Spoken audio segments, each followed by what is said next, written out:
I am going to be completely honest with you because sugarcoating the reality of survival does nobody any favors. I have been preparing for potential disasters for 13 years now, and in that time, I have noticed a dangerous pattern that I rarely discuss with other survivalists in my local circle.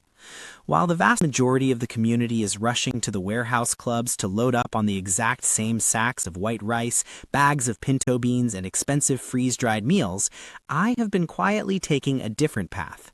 I have been stockpiling 11 specific food items that most preppers completely overlook.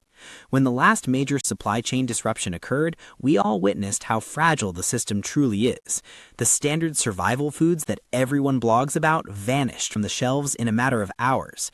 However, the 11 items I rely on were still sitting there, untouched and abundant. Nobody touched them because nobody knew their true value. One of these items is currently sitting on the shelf of your local international grocery store for less than $3, while people are panic buying $30 rations that do not work half as well. Another item on my list has been utilized by civilizations for thousands of years. It costs almost nothing and has a shelf life that will likely outlast everyone currently reading this.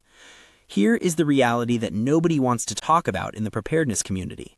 We are all consuming the same information, reading the same blogs, watching the same videos, and consequently buying the exact same supplies. When a real crisis hits, that collective behavior guarantees that those specific items will be the first to disappear. Back in early 2020, I watched 50-pound bags of white rice get cleared out of my local store in 3 hours. Canned beans were entirely gone by the afternoon. Yet the foods I'm about to share with you were still there the next day and the day after that. The first food item is something that sounds incredibly mundane, but it is absolute gold for long-term survival: bouillon cubes. You need to stay with me on this because while it sounds boring, the utility is unmatched. Last year, I was speaking with a logistics manager who has handled distribution for a major food conglomerate for 20 years. He told me that during supply disruptions, bouillon cubes consistently have fewer shortage issues than staples like rice or beans. While everything else is being stripped from the shelves, these tiny cubes just sit there. This matters for several critical reasons. First, one single cube makes a flavorful broth, and the packaging takes up almost no physical space in your pantry. They retain their potent flavor profile for years when stored correctly. I currently have cubes in my inventory that are 3 years old, and they still taste perfect. You have to consider the psychological aspect of survival. Think about the reality of eating plain boiled rice and beans for 2 weeks straight. What destroys your morale in a high-stress situation is not just hunger, but the bland, repetitive, soul-crushing taste of unseasoned food. If you drop one bouillon cube into that pot of rice while it is cooking, suddenly that meal transforms from cardboard into something that tastes like restaurant quality. Your family will actually want to eat it, which prevents food waste and keeps spirits high. I currently stock about 500 cubes, and the total cost was less than $30. That's 500 meals transformed from mere sustenance into comfort food. Compare that value proposition to buying freeze-dried meals at $15 a package. For storage, you should take them out of the flimsy cardboard boxes they come in and transfer them into glass mason jars with silica gel packets to control humidity. This keeps the moisture away and prevents them from sticking together. However, here's the secret that most preppers miss. These are not just for flavor. The concentrated sodium content in bouillon serves as a critical electrolyte replacement, helping to prevent dehydration during periods of heavy physical exertion or illness. The military figured this out decades ago. If you or a family member has high blood pressure, you can choose low-sodium versions or simply use half a cube, but do not underestimate the value of salt in a survival scenario. No one is fighting for bouillon cubes during a crisis, and that's exactly why they belong in your stockpile. The second food item is nutritional yeast. This one sounds incredibly strange to the average prepper, but it has been a complete game changer for my strategy. Before you dismiss this as some kind of trend, you need to understand the nutritional density here. Nutritional yeast is a deactivated yeast that has a strong, savory flavor resembling cheese or nuts. It is loaded with B vitamins and complete protein and lasts up to 2 years in a standard. You want to make sure you buy fortified nutritional yeast to ensure you are getting the vitamin B12 benefits. The unfortified versions will not give you that specific neurological boost. This powder adds a savory, cheesy flavor to any bland stockpile food without requiring a refrigerator or a dairy cow. I first learned about this from a neighbor who adopted a plant-based diet. She kept raving about it, so I tried some on popcorn and was immediately hooked. Then I realized it is seriously overlooked for prepping. 2 tablespoons provide you with 5 to 8 grams of complete protein containing all 9 essential amino acids. That is nutritionally close to eating an egg, but in a shelf-stable powder form. Plus, when it is fortified, it is packed with vitamin B12, which is essential for your nervous system and brain function, systems you need operating at peak efficiency during a disaster. Last winter, during a prolonged power outage, my family relied heavily on rice and canned vegetables. By day 4, everyone was tired of the same boring taste. I started sprinkling nutritional yeast on everything. The cheesy, nutty flavor completely changed the meals, and my children actually started asking for seconds. Storage is incredibly simple. Use an airtight container and keep it in a cool, dark place. I use mason jars for this as well. Most preppers have never even heard of this stuff, which means during shortages, it is often widely available. I keep about 5 pounds of it on hand. Buying in bulk cost me around $40 to $50. It is essentially a shelf-stable cheese alternative that boosts nutrition and makes bland food taste good, which is priceless for morale. Just a warning, some people are sensitive to yeast products, so start with a small amount first to test for tolerance. The third item is hiding in plain sight at every grocery store, but almost no preppers think to stock it. I am talking about full-fat canned coconut milk. I do not mean the watered-down coconut water or the beverage cartons found in the refrigerated section. I mean the thick, creamy stuff found in the international aisle. In a survival situation, dietary fat is absolutely critical. Your body needs fat for energy, for absorbing fat-soluble vitamins, for staying warm in cold environments, and for proper brain function. Many common prepper foods are naturally dangerously low in fat. Rice has 0 fat. Beans have barely any.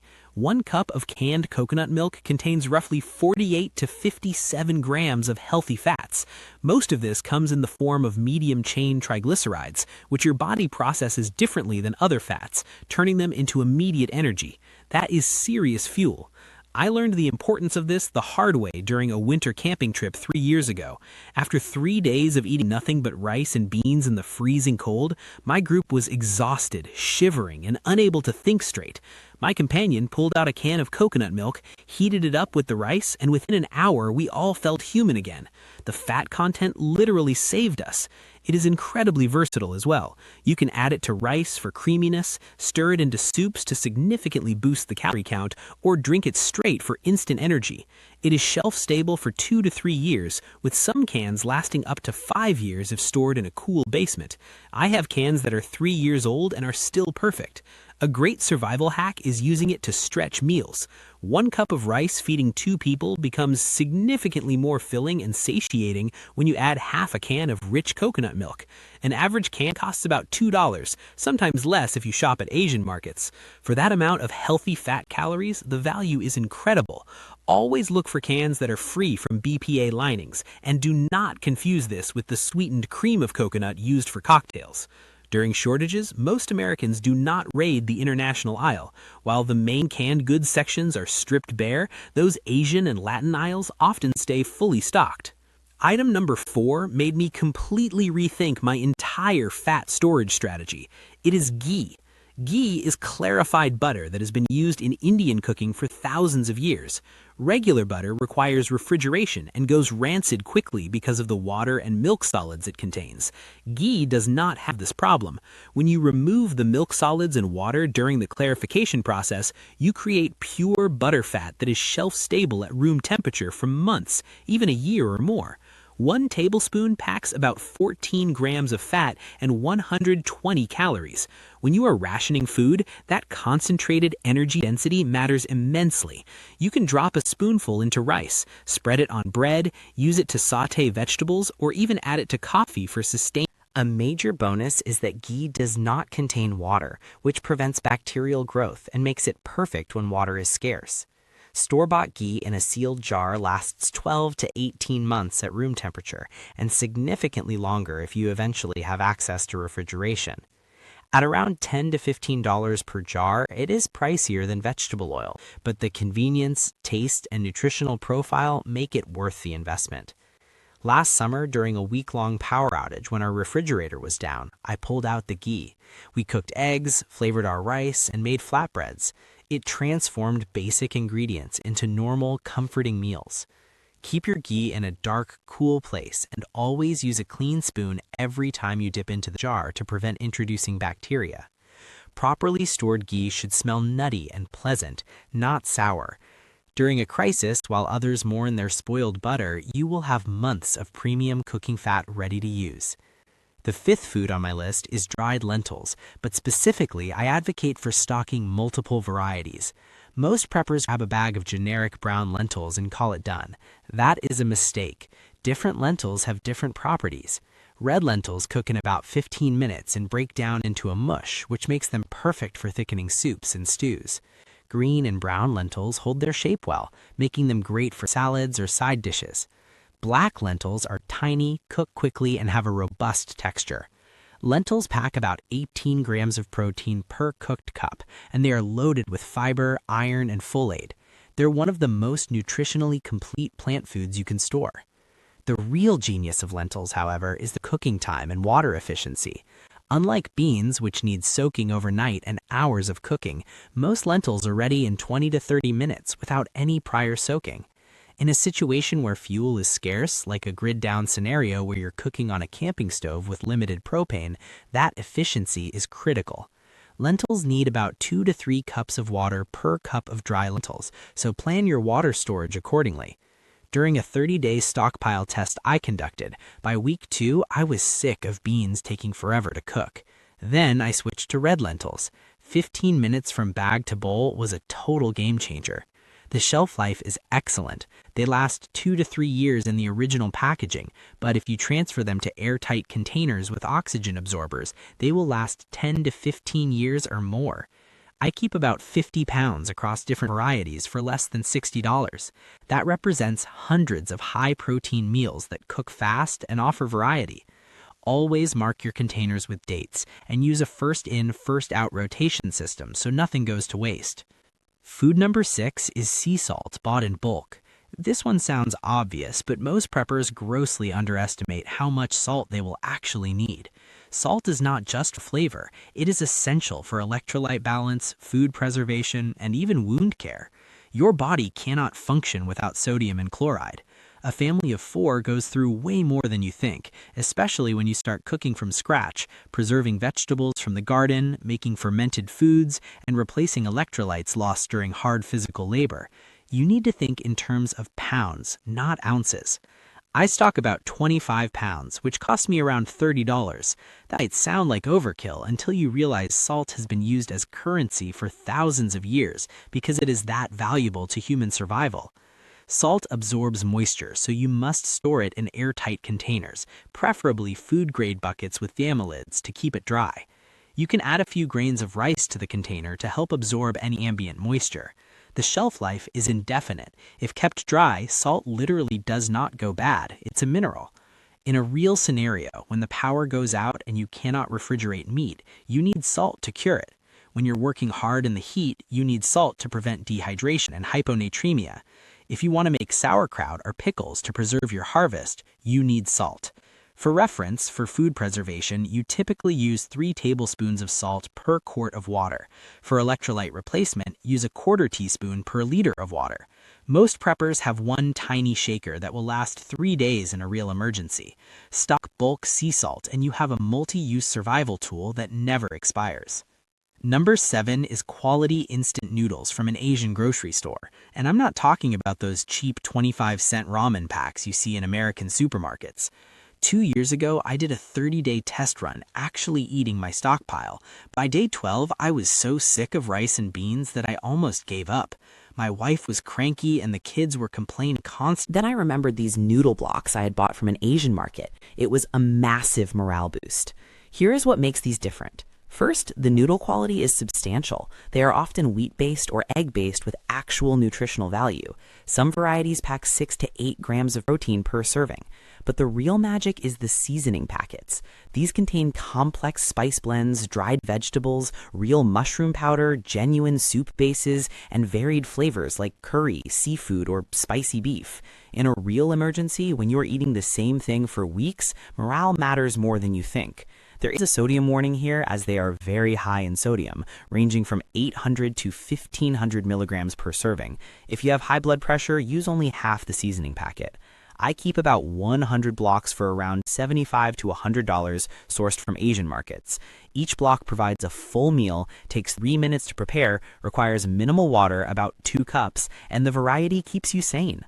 Go to your local Asian supermarket and look for brands that the locals are buying. Avoid the ones labeled refrigerate after opening and stick to the fully shelf-stable options. Keep them in their original packaging and store them in large plastic bins. They stack flat and take up surprisingly little space.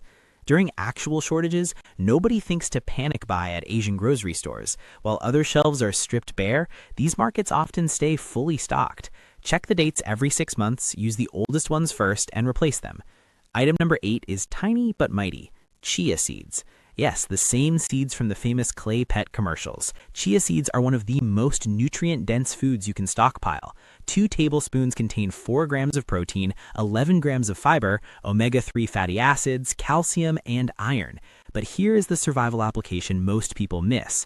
Chia seeds absorb 10 to 12 times their weight in water and create a thick gel. You can make them into a filling pudding with just water, or add them to soups and stews to stretch your meals.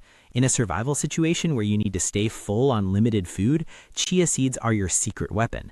They expand in your stomach, keeping you satisfied for hours. To use them, mix 1 part chia with a minimum of 4 parts water. Let the mixture sit for 15 to 20 minutes until a gel forms.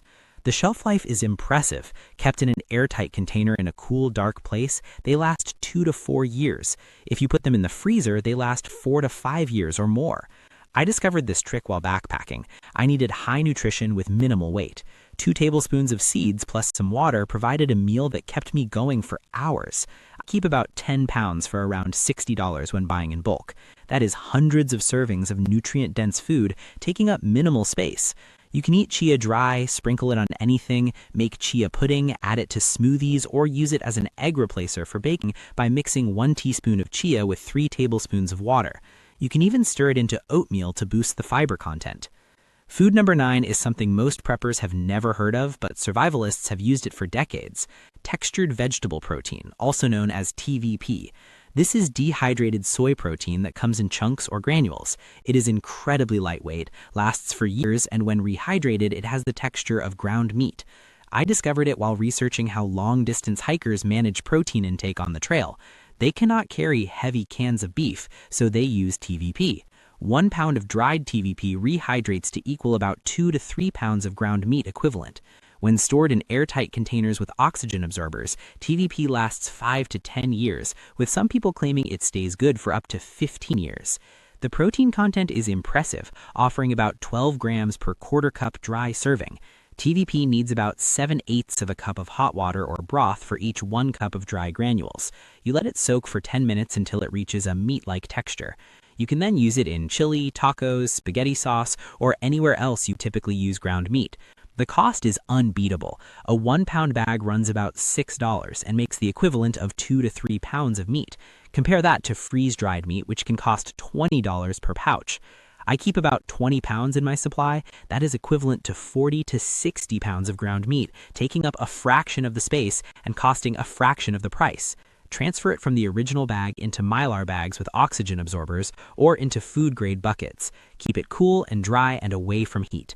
Be aware that TVP is made from soy, so if anyone has a soy allergy, this will not work. Also, most TVP is made from genetically modified. For non-GMO options, look for organic or certified versions, which will cost slightly more. Number 10 is old school, but most preppers store it completely wrong. I am talking about powdered milk. Most people buy powdered milk and leave it in the grocery store box. That is a mistake. The cardboard lets in moisture and air, and your powdered milk will be clumpy and spoiled within months. Here's what I do. I buy non-fat powdered milk in bulk. You want non-fat because whole milk powder contains fats that will oxidize and go rancid much faster. I transfer it immediately into Mylar bags with oxygen absorbers and seal them with an impulse sealer. A critical distinction is that non-fat powdered milk has a 15 to 20 year shelf life, whereas whole milk powder only lasts 5 to 10 years due to the fat content. Stored correctly, non-fat powdered milk lasts for decades. It is a vital source of calcium and protein, and when fortified, it provides vitamin D. Always check the labels. It is incredibly versatile. You can reconstitute it for drinking, use it in baking, add it to coffee, make yogurt if you have a bacterial culture, or even make simple cheeses. To reconstitute, use 1/3 of a cup of powdered milk plus 1 cup of water to make 1 cup of liquid milk. I keep about 30 pounds for around $80. That represents decades of shelf-stable dairy that requires no refrigerator. A pro tip for those with children is to mix half powdered milk and half fresh milk during normal times. Your family will get used to the taste gradually. When a crisis hits and you need to switch to only powdered milk, it will not be a shock to their palate. During a crisis, fresh dairy disappears almost instantly. Having powdered milk means you can still make comfort foods like pancakes, muffins, and creamy soups. Keep the Mylar bags in a cool, dark place, as heat and light will degrade the vitamins over time. Food number 11 is the absolute foundation. Serious preppers understand this one well: hard winter wheat berries. This is the whole, unground wheat kernel. When stored properly in food-grade buckets with oxygen absorbers, it lasts 20 to 30 years or more. Regular all-purpose flour from the store lasts 1 to 2 years at best. Whole wheat flour goes rancid in just 3 to 6 months because the natural oils are exposed to air. But whole wheat berries stay fresh for decades because the outer bran protects the nutrients inside. When you are ready to use them, you grind them into fresh flour.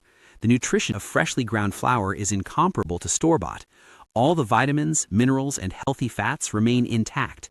To utilize this, you need a grain mill. A hand-crank grain mill costs about $60 to $80 for a basic model, though quality mills can run from $150 to $600. Budget options like the Corona mill work, but require more physical effort. Mid-range options like the Victoria or Country Living mills offer better quality, while premium mills like the Wonder Mill or Nutrimill are the fastest and easiest to use. In a grid-down situation, having a mill means you can make fresh bread indefinitely. I keep 200 pounds of wheat berries in 5-gallon buckets with oxygen absorbers for about $70. That is enough flour to feed my family for over a year. Wheat berries are incredibly calorie-dense, providing about 1,545 to 1,600 calories per pound. When you need maximum calories for survival, wheat delivers. The versatility is huge. You can grind it into flour for bread, pancakes, and tortillas. You can cook the whole berries like rice for a chewy, nutritious grain bowl.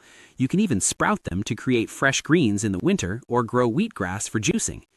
To sprout them, soak the berries for 8 to 12 hours, then drain and rinse them twice daily. Sprouts are ready in 2 to 3 days. Note that if someone has celiac disease or gluten sensitivity, you should store rice, quinoa, or certified gluten-free oats instead. Here is the bottom line. While everyone else fights over the same tired prepper foods, you now know about 11 items that are cheaper, easier to store, more nutritious, and will actually still be available when shortages hit. These are the foods I genuinely keep in my stockpile. I learned the hard way that the best survival strategy is not following the crowd, it's thinking differently. Remember to rotate your stockpile using a first-in, first-out method. Label everything clearly with dates. Test your stockpile by actually eating from it quarterly to ensure your family tolerates the food. Calculate your water needs for rehydrating these dried foods. Check for family allergies before buying in bulk, and always store your supplies in pest-proof, airtight containers. Survival is about adaptability, and having these unique resources puts you miles ahead of the competition.